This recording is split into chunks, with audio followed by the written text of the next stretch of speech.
మనసులో మాట. సీతమ్మకు రక్షగా శ్రీరాముడు ఉన్నాడు.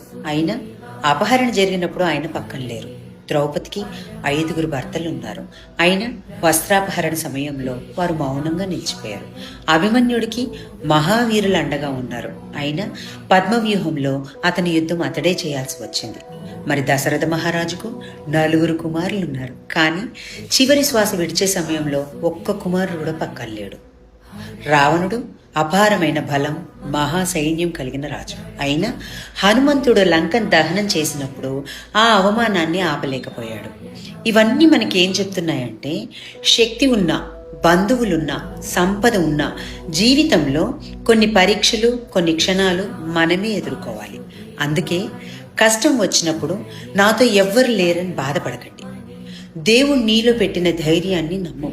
అదే చివరికి నిన్ను గెలిపిస్తుంది. ఓకేనా? నీ కథ కూడా ఒకరోజు